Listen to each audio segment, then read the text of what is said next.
Welcome to New Pioneer Presents. My name is Theresa Carbrey, and today we have an especially fun show planned. Today I have with me Kevin Rice, founder of Old Depot Brewery, and today we're going to sample some great beer. So Kevin, let's take a look at what we've got. Thanks, Theresa. We've got 30 minutes to discuss something that's taken centuries to develop, so we're going to have to move you along quite quickly. But I've classified the beers today into several groups. There are very distinct styles in the category of beer. And we're going to start with our Pilsner Urquell, which will be the lightest style we're going to sample today. The group of lagers, these are all American lagers, which will be somewhat similar in style, but will give quite a bit of variance within the category. We also have ales, with the more traditional types of beer that are produced. People think of ale, I guess, in Britain or Canada, but we also make some very nice ales here in the United States. Moving on to the darker beers, we have porter, which is sort of a medium heavy or medium dark beer. Not nearly as full-bodied as the stout, which will wrap up sort of our normal range of beers. And then we have three very unusual ones today to finish off with. Everything from a pepper to raspberry. So there's a lot of things you can do with beer. Good, and we have beers which are from other countries, imported beers, as well as beers from right here in the States and even from Iowa. In fact, that's your right. brewery... We brought some along. Our brewery has been in operation now for just over 2 years. Iowa's had a very wonderful brewing tradition. We've had over 225 breweries in Iowa over the years, but we've also had Prohibition 3 times, so it killed off a lot of the breweries. We currently have 6 operating breweries in the state of Iowa producing beer, including one right here in Iowa City on Gilbert Street, Fitzpatrick's. So Gary makes some wonderful beers. So we've got some Old Depot beers included in the lineup. Yes, we do. I brought along some of our standard brands as well as some of the seasonal beers we produce. There are some real traditions in beer making, including certain times of year to drink certain types of beers. And so we've tried to match those in our production to bring people as wide a range of varieties as possible. Now the proof's in the tasting. Should we start? Let's see what we've got. We're going to start out with the Pilsner Urquell. This is made in Czechoslovakia. It's an extremely light style. One of the neat things about Pilsner Urquell is it's made in a very traditional method, including lagering the beer or aging the beer in huge wooden casks underneath the streets of the city of Pilsen. And I think you'll notice, first of all, a very nice hop bouquet. It's got a lot of hop flavor to it. Yet it's very light, very clean. That's sort of a characteristic of lager beers, is that they will be much crisper, a little cleaner aftertaste. Ales tend to have a little more fruity character to them, and that's largely due to the type of yeast that's used. There are 2 distinct varieties of yeast, and ales are fermented and aged at warmer temperatures because that's where that yeast will work. Lagers typically are very cool temperatures, about 34 to 36 degrees. So the people in Pilsen have taken advantage of the natural cooling of the earth. They have caves at about 75 feet below the city, and they put their beer in these wooden barrels for up to 6 months and age it. It makes a very, very nice light style of beer. Very light, delicious. It's a real classic amongst all the styles of beer. Beer complements food quite well too. And something like this would be very good with probably fish, poultry, soft cheeses, something mild in flavor that wouldn't overwhelm the character of the beer. So we keep going? Yes. I like it. Let's work our way through. In the lager category, we've got 4 different examples today. I brought our Old Depot lager, which is a Dortmunder style or a German style, very full-bodied, very malty, and has a nice color to it. It's probably the closest thing to what people would think of as American beer. Now, most American beers today, the major mass-produced beers, are made from corn or rice and have very little malt in them. Those are very cheap sources of starch, and starch, of course, is the basis for beer. So what we've done is created a very light style, and it's considered an American lager. When you drink a Budweiser or a Coors beer, those are considered American lagers. These would be the more traditional style of lager. And it's important to have that malt character in there. Some of the lagers you're going to taste today will be very, very hoppy. They'll have a lot of hop bite. The hops produce both bitterness and aroma in beer. We think it's important, just like you'd create a fine wine that has a nice balance of fruit and acids and tannins, we try to create our beer so that they have a very nice balance of the malt and the hops. And neither one of those are an overwhelming characteristic. Right, well that's the balance, and then you may find that you prefer a beer which is stronger in hops or a beer which is stronger in the malt. Absolutely, some people do prefer hops, and the Samuel Adams Boston Lager, which has become a very popular product in the United States, even though most of this is not actually microbrewed, it's produced under contract at breweries like Pittsburgh Brewing Company. It's still in the microbrew style. It's very, very full-bodied, full malt beers. But one of the things you'll notice when you pick up your glass of Sam Adams is the hop nose to it. They use a very flowery, aromatic type hop. And you'll notice a very distinct difference from our beer. There's quite a bit of hop character in this one. Now, a lot of people like that bite. That seems to be sort of a regional trend. On the west coast of the United States, everything from the Rockies west, people seem to be very interested in highly hopped beers. In the eastern part of the United States, ales seem to be very popular and a little more fruity characteristics. So I think there are some regional tastes and trends in beer as well. So that's the aromatic hops that give it the It's those aromatic hops edge. that give you a little bit of edge, and they give you that nice bouquet, the nose that you're picking up there. Similar to wine, a full enjoyment of beer, I think, begins with not having it too cold, because your taste buds are not fully appreciating all the nuances of the beer if you're drinking it at 34, 35 degrees. Most Americans want to have a very cold beer, but if they're drinking an American style, which doesn't have a great deal of depth and character anyway, that's fine. If you're drinking it to quench thirst, that's the way to drink beer. If you're drinking beer to enjoy the character of the beer and the nuances of the flavor, then at about 45 to 50 degrees is the proper temperature to drink it. And you should start by looking first at the color, at the head, getting a bit of the bouquet, and then take that first taste, see what happens on the front of your tongue. Our tongue perceives certain flavors at the front. You pick up bitterness and so forth at the back. You'll pick the sweetness of the malt at the front. And then swirl it around in your mouth just like you would do with a wine. Well, this is a very popular beer at the New Pioneer. It's been extremely popular, and it's very well priced for the kind of product that it is, and has a lot of character to it. Lagers like this would be very good with red meats, excellent with some of the more intense flavored cheeses. When we've got snacks out here today, things like the corn nuts and so forth would be good with this. Pretzels and chips are always thought of as kind of the traditional things to eat with beer, but I personally enjoy it with a full range of my meal. Instead of just making it a snack, we also make it part of our regular dinner experience at the Old Depot Restaurant and Pub. Red beers right now have become extremely popular. There's a lot. Leinenkugels produces a red. We do an Irish red around St. Patrick's Day. Is this a new idea? This is the Weinhardt's red. No, and the color comes from the degree of roast of the malt. They're not really intensely red as you would think of red at Christmas time or the American flag. They are more of an amber color or copper colored beers.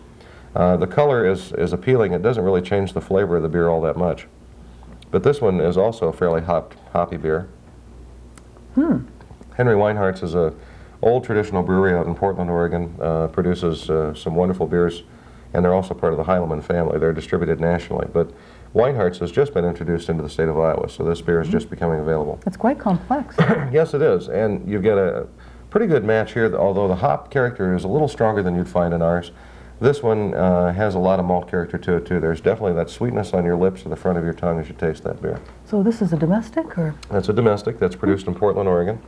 And there are some great brews coming out of these microbreweries. Absolutely. In Portland, I know, especially. Yeah, Portland is a really exciting city from a microbrewery standpoint. You can walk into the Marriott Hotel there. There are 19 taps behind the bar. Budweiser has one, and the other 18 are all locally produced beers, which I personally find pretty exciting, too. I look forward to that day in Iowa when we're producing beers that are being consumed more rapidly But than the mass sometimes produced. you fall in love with one and then you can't get it. You have to go back there to... That's exactly right. That's exactly But that's right. the nature of a microbrewery. That is the nature of it. It's sort of like finding some of the boutique wineries that you really enjoy. If you go to Napa Valley, you can stop in at these little mom-and-pop wineries and pick up a bottle of wine and bring it home with you, and then you can't buy it when you get back to the state of Iowa. That's right. This is our Oktoberfest beer. Now, an Oktoberfest has wonderful tradition behind it. The category is referred to as Marzen, or March-type beer. Because lagers had to be produced at cool temperatures and the temperature warmed up in the summertime, they would produce a great deal of beer in the month of March, put it into the caves, and then drink that beer all summer long. At the end of the summer, when they were trying to get rid of the old beer, because beer is consumed best fresh. Unlike wines that get more character with age, the fresher you get a beer, the better the beer is going to taste. In fact, if you drink it at our brewery, it's going to be the best beer you'll ever taste. I mean, it's like taking the tour at Anheuser-Busch at the end. They give you the free beer. That beer doesn't taste good because it's free. It tastes good because it's the freshest beer you're ever going to get. But anyway, at the end of the summer, to get rid of the leftover beer, they created the Oktoberfest Festival. And so Oktoberfest was when they literally rolled out the barrels of the beer that had been brewed in March and consumed the rest of it in about a 3 or 4 day celebration. This is a lager beer. Yeah, it was a great excuse for a party. Absolutely a great excuse for a party. This beer, you'll notice, has a very, very... colored. Yeah, it is. It's close to the amber style. It's got a very, very malty start to it. There's just a real sweetness at the front and then a pretty good hop bite at the back of your tongue. Wow, these really all are different. They are all very different. It's amazing how much variety there is. The difference comes from several things. Water used to be a really important characteristic in making beer. And of course today with water treatment methods we can duplicate any water in the world, so it's not quite as critical as it used to be. But the degree of roast of the malt and where the source of the malt is from, there are vintages in malt just like there are vintages in grapes. There are some years you have a great malt crop and other years you don't. And the type of hops that are used and the source of those hops, and how the brewmaster then blends the characteristics of the sweetness of the malt and the hops. Hops for beer are like salt and pepper for food. They are the bitterness and aroma and the spice. And also help preserve and help preserve it. That's exactly right. There's a natural bacteriostatic action of hops. In the 50s, in fact, they experimented with deodorants that had hop extracts in them because of their bacteriostatic quality. That didn't work, so we use the hops today to make just great beer. We should maybe interject here what malt is. Malt is roasting a soaked and partially sprouted barley. That's exactly right. The process of malting is to wet the barley and allow the endosperm of the sprout to begin to grow, and then to arrest that process by roasting it. And the degrees of roast will determine the color characteristics of the beer. When we get down into the darker beers like the stouts and the porters, the malt is roasted almost to the degree of being burnt. It's black in character. It's sort of like coffee. Espresso coffee is very darkly roasted. Yep, exactly. Same sort of technique. And in the same way, people may like a lighter roast, or their personal preference might be for the very dark robust. That's right. And the basis for all these beers would be what's known as the brewer's malt, which is a very pale malt. It has just been roasted enough to dry it again to stop that process, of the sprouting. Burping is natural to go along with beer. But that's the basis for all the beers, and it takes very, very small amounts of the darker roasted or more fully roasted beers, malts, to give you the color of the beer or the characteristics. For example, in a batch of beer we make, we might use 500 pounds of basic pale brewer's malt, but it might only take 20 pounds of black malt to give us the color that we're looking for in making our porter. And do you get your malt already roasted, or? It's already roasted, yeah. Most American brewers today don't have a malt house. I think the exception to that is probably Coors in Golden, Colorado. They do everything under one roof. They malt their own barley, produce their own cans. It's the most complete American brewery from start to finish. The rest of us buy our malts from the established malt houses in Minnesota and Wisconsin for the Midwest, and in the Northwest, up around the Seattle area, there are several large malt houses. Where do our hops come from in the The States? hops in the States come from the Pacific Northwest as well. Oregon? Oregon, Washington, and Idaho are the three major hop growing regions in the country. We see some wild hops growing here in Iowa. They're not of brewer quality. No, they have scratchy little they're very thorn scratchy. stems. Absolutely. Oh, if you see them in your garden, get the first one out, because that once they get it's established, taken over this whole they'll wild grow area like by crazy. my place. Absolutely. We're going to transition now into ales, and ale is, again, people think of it as more as the English style or the Canadian style beers. Ales will be a little bit fruitier. It's, again, the type of yeast that is used that will give the ale a much different character than a lager. This is our Old Depot Holiday Ale. We brew this at Christmas time, and it is a sort of an English nut brown ale. It has a sort of a brownish characteristic to it, again, that copper color. This one, though, will have a very definite citrus aftertaste to it. And that comes from using roasted wheat.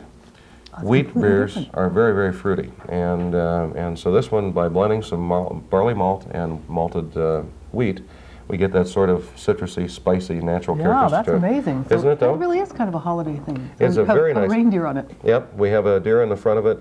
It's is called excellent with some of the holiday ale. spicy cakes and cookies and those kind of You're things. right. Kind of like the German Pfeffernuss. Well, it's kind of a German recipe. It for is beer. sort of a German recipe, but it's funny. There are fruited beers on the market, such as the lambic that we're going to talk about. You can add those kind of things to get some of those characteristics. In this case, we don't add any citrus or anything at all. It's just naturally the process of producing those flavor characteristics in the beer. And I like it a great deal. Yeah, it's a wonderful holiday warmer. And quite delicious all by itself. It could be. It'd be very good again with some of your, probably the fruited nut mix that we have here. In fact, I may just take a little taste of that, because I think the fruitiness of the beer would pick up in eating the food. And sometimes if you would be having a party like this at your residence, or just laying out a variety of beers, you might want to think about how you're going to match your beers and wine, and you might have suggestions, and you might offer a range of beers. But the most important thing is to please yourself, So go ahead and experiment. Try some of these. I certainly have my eyes open to try some of these, and find out which ones you think are best, and then that will be the most important decision. I mean, one can look to magazines, one can look to experts, but really, if you like it, you're right. That's true in wine. I enjoy certain red wines with fish. I mean, the experts always tell you that you have to have white wine with fish. I don't think so. I think Well, we're each our own experts. we are our own experts, and it's what we enjoy. This is our ale to give you another idea of the differences in ales. Pardon me. This would be an American pale style. This is not as highly hopped as a British ale, which is the last one we're going to try in this category.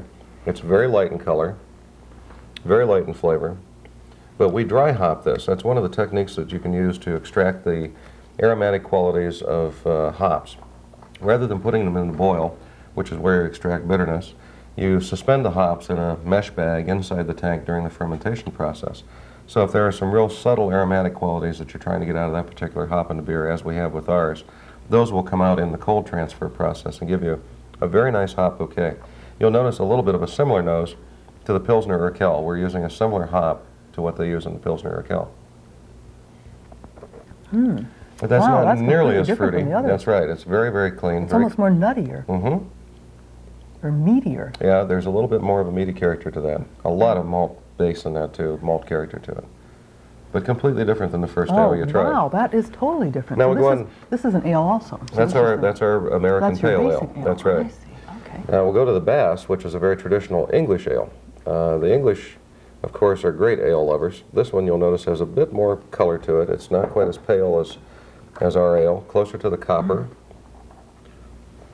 So having a little bread here to cleanse my palate so I can try and keep up, and that's, of course, a little mildly flavored. Well, I'm a things such as professional. bread. Don't do this at home, you know. This one you'll notice, though, a great deal more hop character to it. Very hoppy bouquet, but fairly bitter. When you taste this one, you'll notice a pretty strong bitterness at the back of your palate. And that's fairly characteristic of British ales. Now the Brits, when they're drinking ale on tap, which is their favorite way to drink it, don't carbonate the beers like we do here in America. They're naturally conditioned in casks in the basements of the taverns, and then they use an engine, which is a pump, to draw the beers up from the basement. Their beers are served, Americans say it's warm again, but it's about 50, 55 degrees. Well, in It's the natural Britain, cool. in Britain, room temperature is a lot cooler than it may be in the States. That's exactly so, right, too. So room temperature around here is 70, and in the summer 80. But And in over Britain, there, it's gonna be much more cooler. often. Yeah. They would be 55 to 60. Absolutely. The beers are shipped unpasteurized, and most of these beers are also unpasteurized. Again, they're as natural as you can get. But British beer would be shipped unpasteurized. It would be through the primary fermentation, then it's put into the casks. And they actually do the secondary fermentation, or add a little more sugar to the beer to get it to carbonate. As yeast converts sugars into alcohol and carbon dioxide, naturally carbonated beers are called krausen. That's a term you'll see on any naturally carbonated beer. And so you'll find a much lower level of carbonation. And again, carbonation can kind of mask the flavor of some of the beer. You get an acid, there's carbonic acid in highly carbonated beers, and your tongue will pick up that acidic taste. Or if you're very sensitive to acids, as some people are, they'll find it more appealing to find the lower carbonated beers, the more natural beers. Now this is Anchor Steam. We're going to move into the porter category. Porters are a type of ale, but they're not nearly as heavy as a stout. A lot of people look at dark beer and say, oh, I don't like dark beer, because they've tried something like a Guinness and found it to be a bit too heavy for their taste. Make hair grow on your chest. Absolutely. This is sort of an interim step between the lighter ales and the full-bodied stouts. Very nice dark Light color. dark. That comes from the chocolate and coffee roasted malts, and those are references to colors, but they also reference a flavor perception. Your tongue will pick up a little bit of that bitterness that you find in flavor of chocolate. The Anchor Steam Brewery's in San Francisco. It's owned by an Iowan, Fritz Maytag, who owns that brewery and has made it quite successful. Now, these are very intensely flavored beers, and you're going to want to have more intensely flavored foods along with them. Some of the sharper cheeses. Got some sharp cheddar. You bet. And things like the pine nuts, again, that would have a little more intense flavor to them, would be a great match for things like the porter. Yeah, whole grain breads, as we start to get into the more sturdy beers. Like You bet. The whole grain breads would be perfect with it. Now, we also make a porter, and just to give you an idea, even within the category of the exact same product by description, there'll be a dramatic difference in flavor. Where Maytag uses a great deal more hops in his, we again try to balance off the malt with the hop and give you a little bit more of the malt characteristic, I think, in our porter. It's a little bit lighter. and a bit more of that chocolate taste comes through. A lot of people don't think of sweets in terms of beer, but at our restaurant we serve a porter beer cheesecake made with our porter beer and grated white cheddar cheese, and always suggest a glass of the porter to go along with it. It has a layer of chocolate on top, and the chocolate in the cheesecake and the intensity of that white cheddar, along with the chocolatey characteristic of the beer, are just an absolutely great combination. This is a dessert. Absolutely wonderful dessert. Well, you have both. You have the brewery there, and then you also have a restaurant. Yes, we have a and 100-seat and a pub. restaurant, yeah, and we're located right beside the Raccoon Valley Recreation Trail. It's a 34-mile paved bike trail. So in the summertime, we get a lot of people who ride out and then stop for a carbohydrate recharge at the end of their ride by coming in and having some beer. Now, here are a couple of stouts. Samuel Smith's Brewery is a very old, started in 1777, British brewery, makes some wonderful beers. They're quite expensive. Usually a six-pack of Samuel Smith's will run somewhere in the $12 to $13 range. But they're wonderful beers. They're from Tadcaster, England. This oatmeal stout is where they take oatmeal and would roast it as well and add it to the malted barley. Oatmeal gives you a certain smoothness or creaminess to the beer that's not evident in the standard stouts. Wow, that's really good. And you can see a very fine bead, very Yeah, you get very nice lacing on the side of the glass, and but there's just that smoothness there from the oatmeal that you'll notice a difference when we get onto the Guinness, which is a little more intense, a little more bitey than. I never had this, but I like it Samuel very Smith's. much.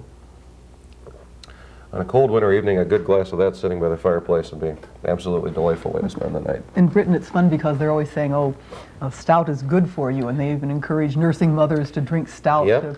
We're not give allowed in the them B United vitamins. States to talk about the nature of any health benefits of the beer, but full malt beers do have, and of course anyone who knows about barley malt knows that, excuse me, that it's a very nutritious grain.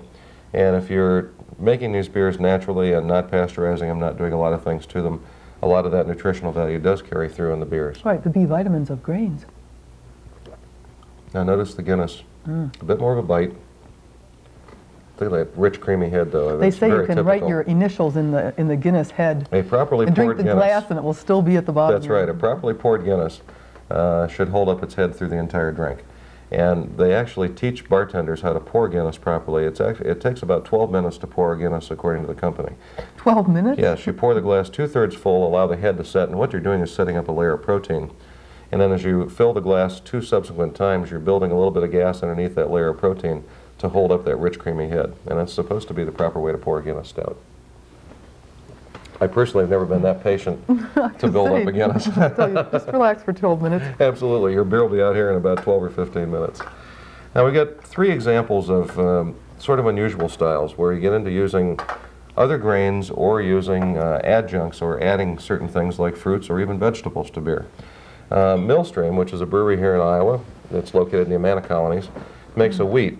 Now, there are several styles of beer within the wheat category as well. This is an extremely pale one, very light, very smooth. But if you'll recall the fruitiness of the Holiday Ale, which has some wheat in it, you'll find similar character to this.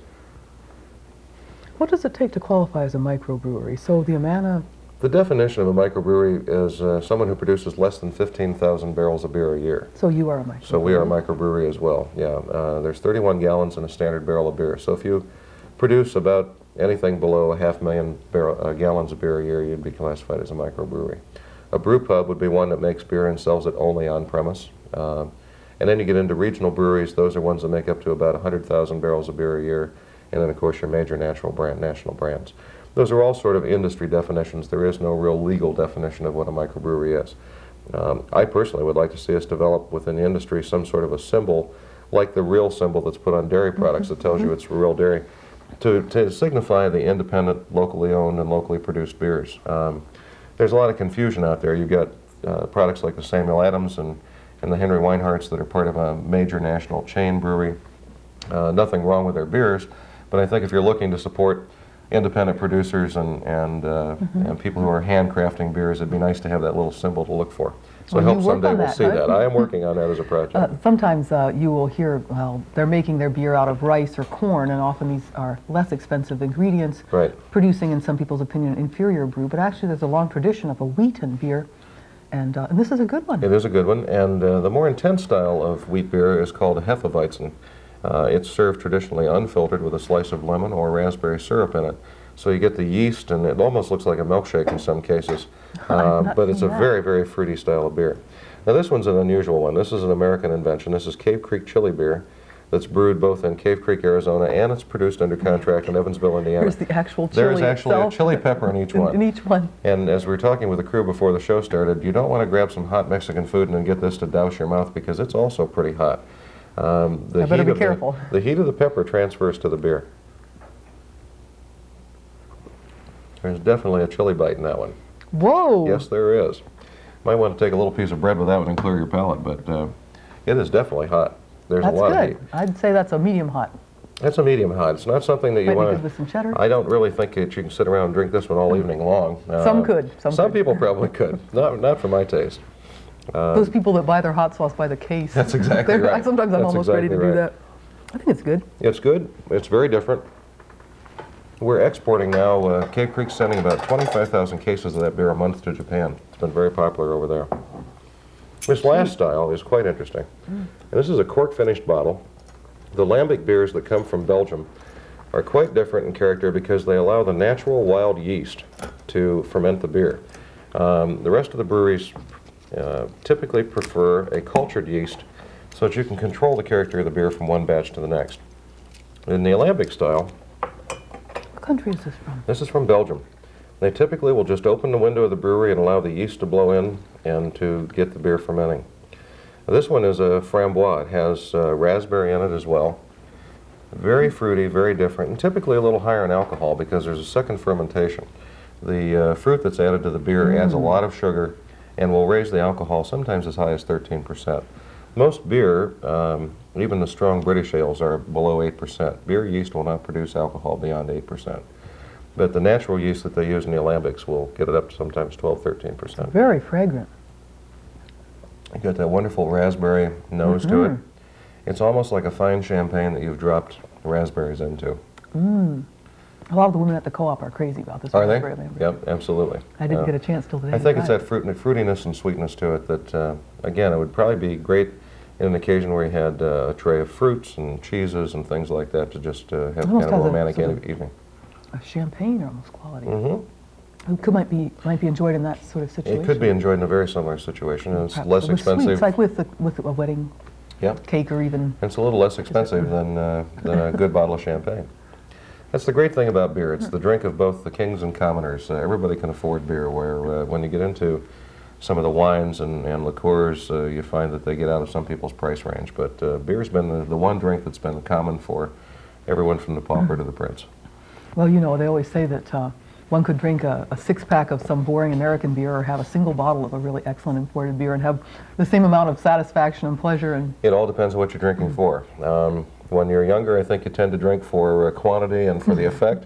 I think as you begin to get older, you begin to appreciate the flavor and the character of the beers. And people should not be afraid to try to match beers to particular types of food or using beer as an ingredient. It's wonderful. We have several dishes in our restaurant where we actually use the beer as an ingredient. The easiest thing we do is take the lager and substitute a portion of the water when we produce rice. Use a very nice peel-off mix, put in some beer, and it adds a great nutty, malty character to the rice. It's a very simple we thing have to a do. recipe like that at the co-op where we have a Guinness stout used as part of a vegetarian mushroom gravy. Sounds delicious. Have that over stuffing. Yeah, it sounds wonderful. So anyway, as you can see, just in a real quick sampling here, we go from light to dark, we go from fruited to full-bodied, and it gives you just a tremendous range in the world of beer. Well, it's been an awful lot of fun sampling great beers with you, Kevin. Thank you. It's our I'm pleasure. delighted to have Kevin Rice here with me. He is the founder of Old Depot Brewery, which offers both a pub and a restaurant, as well as brews, which are available at New Pioneer Co-op. We've sampled them and many others from around the world, so remember to broaden your horizons and consider trying a variety of beers. Thank you, Kevin, for joining me. Thank you. You get a tremendous beer selection at the co-op, and I want to compliment you for that. It's great to walk in the store and see so many beers. It's good to have local people supplying us. Wonderful. Thank you. This is Theresa Carbrey. This has been New Pioneer Presents. Thank you for joining us.